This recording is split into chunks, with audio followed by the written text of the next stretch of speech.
Let's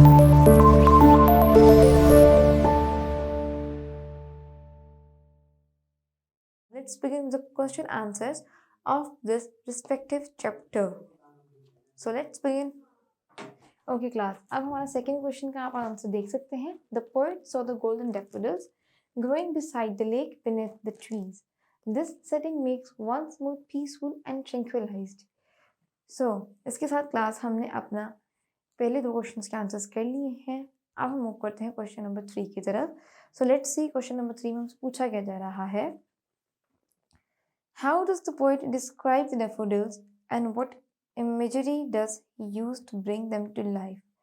अब poet ने daffodils को किस तरह से describe किया है and what he has used to describe them. So let's begin with the answer of question number 2. Okay class, so now let's begin with the answer of the question number 3.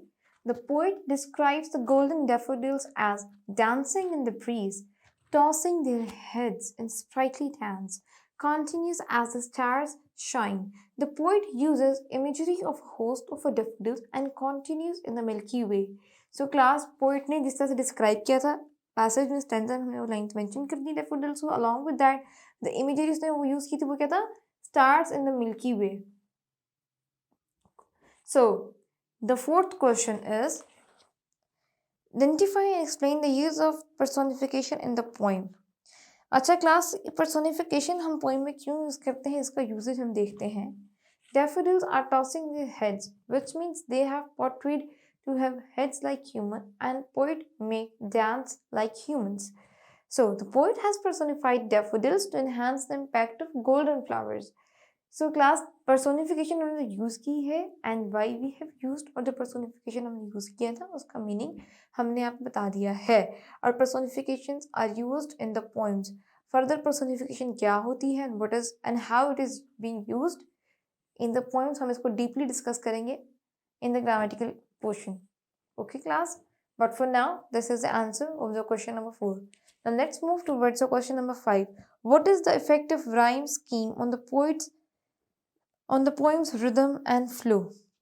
So class, इसमें basically हमने बताना है कि जो rhyme scheme use कर रहे हैं हमारी पोइम में हमने कुछ राइमिंग वर्ड्स यूज़ किए होंगे.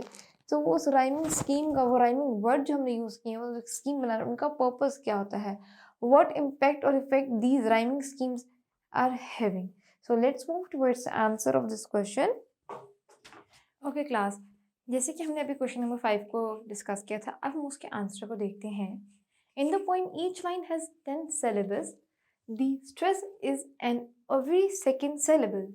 The specific rhyming scheme is called iambic parameter and this makes poem very melodious and musical. So class, हमारी poem में 10 syllables होते हैं. हर syllable का एक stress होता है on the second syllable. ठीक है. First syllable is emphasizing on the second syllable. और जो ये specific rhyming scheme बनता है इसको हम क्या कहते हैं क्लास? iambic parameter कहा जाता होता है. और इसकी वजह से जो पोइम होती है वो काफ़ी मेलोडियस और म्यूजिकल भी साउंड करती है. ठीक है जी. Now let's move towards the question number 6. So let's read the statement of the question number 6. Why do you think the poet describe daffodils as a jocund company and what impact do they have on him? So poet ने daffodils को एक जोकेंट company के साथ क्यों resemble किया, उन्होंने इसको क्यों बोला ऐसा? So let's see. Because the poet feels that these flowers are like companion that bring happiness. They remove the poet feelings of loneliness. तो इसका आंसर आपको पता चल गया है क्योंकि जो जोकेंट कंपनी का मतलब जैसे आपको याद हो इसका मतलब होता है cheerful company and daffodils give a very cheerful company. They tend to bring a happiness to him and it removes the loneliness feeling of the poet. Okay class, now let's move towards the question number 7. The poet mentions the bliss of solitude. What do you think he means by this and how do the daffodils contribute to this feeling? Okay, bliss of solitude. Bliss का मतलब class क्या था? खुशी. and solitude क्या मतलब होता है? तन्हाई. यानी तन्हाई की खुशी में उसने किस तरह से contribute किया daffodils ने. अब हम इसके आंसर को देखते हैं. The poet means solitude which is a kind of happy loneliness. Solitude जिसमें यहाँ पर बोला है solitude का मतलब होता है वैसे loneliness. But in our context, the solitude means happy loneliness. Because such loneliness connects one with the nature. क्योंकि उसकी इस तन्हाई ने उसको nature के साथ कनेक्ट किया था, उसको एक रिलेशन, एक बॉन्ड बिल्ड किया था. The daffodils are a source of connection, so they are also called as bliss of solitude. ठीक है जी क्लास, daffodils ने कनेक्शन बनाया था, इसकी वजह से उनको bliss of solitude कहा जाता है. Okay ji, this was all in our today's lecture. Now, till then, अगर आपको किसी भी किस्म की क्वेरी हो रही हो, कुछ आपको समझ ना आ रहा हो कोई question, you can go through the previous lecture or you can go through the translation of the stanzas as well. Okay, class? This was all in today's lecture. Till then, Allah Hafiz.